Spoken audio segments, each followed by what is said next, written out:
Bueno, buenas tardes a todos. Mi nombre es Diego Rivas Russo. En este caso voy a exponer un tema, el cuerpo como construcción cultural y objeto de consumo.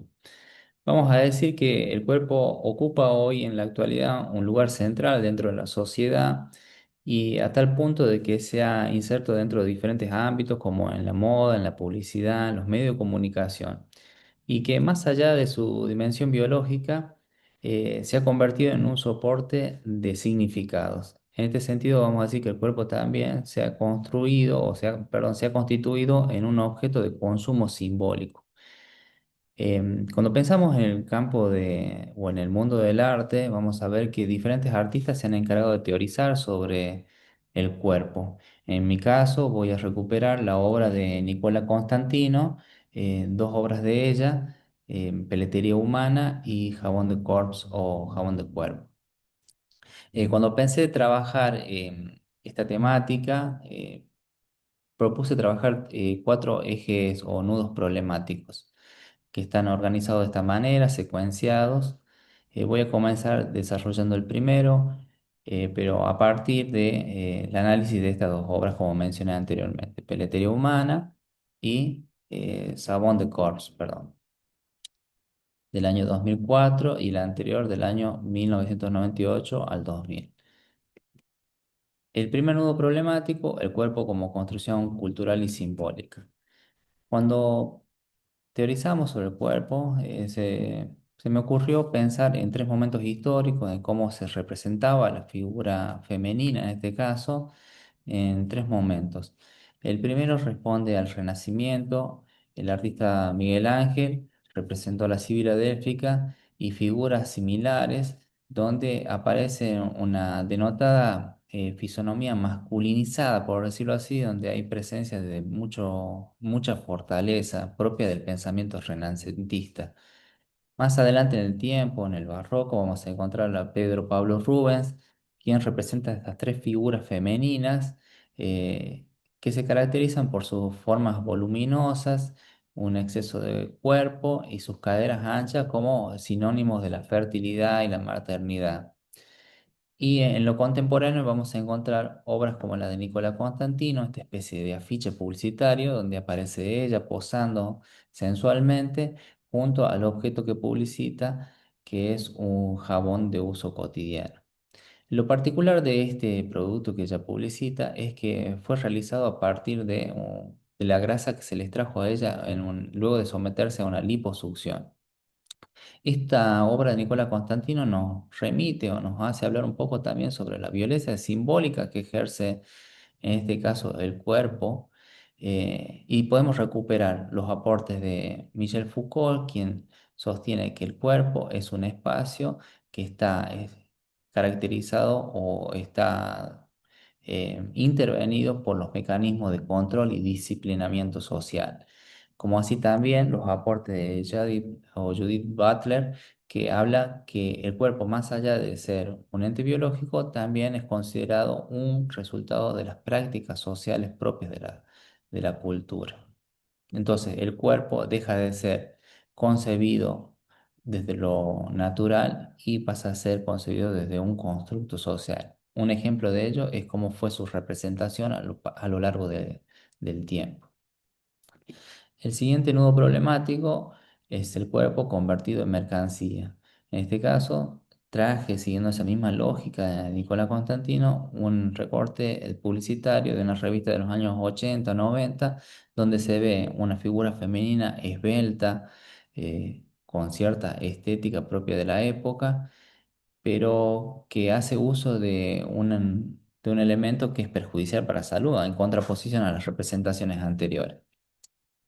En contraposición vamos a ver a su lado derecho obras de Nicola Constantino que pertenecen a su instalación, Peletería Humana. Son elementos de uso cotidiano, de consumo femenino como carteras, zapatos, botas, que son expuestos como obras de arte y que hablan un poco de la cosificación del cuerpo, como haciendo referencia también analógicamente al consumo de pieles de los animales. Pero lo que tiene de característico es que el consumo va más allá de esta analogía con los animales, sino también que habla, o la característica particular que tienen estos elementos es que están conformados a partir de partes del cuerpo masculino. Es decir, la cosificación que se da fuertemente en la sociedad a partir del cuerpo femenino se traslada hacia lo masculino, en estos calcos de tetillas, ombligos y anos. Entonces, podemos decir que esta obra se caracteriza porque tiene signos de distinción, donde la corporalidad humana es deshumanizada.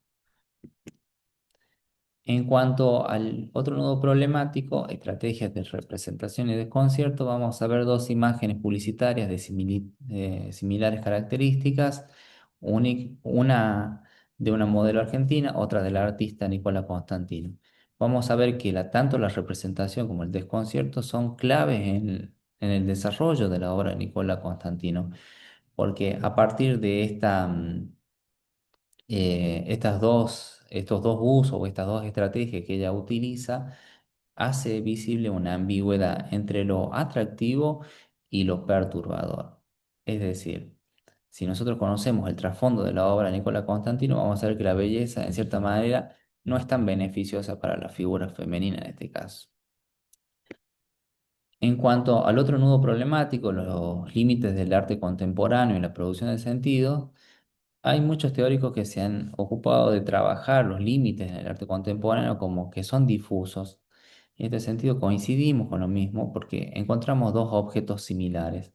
Uno expuesto a la venta común y corriente y otro considerado como obra de arte. En sus cualidades formales, externas, vamos a ver que son similares, pero en cuanto a la conceptualización de la obra, difieren una de la otra.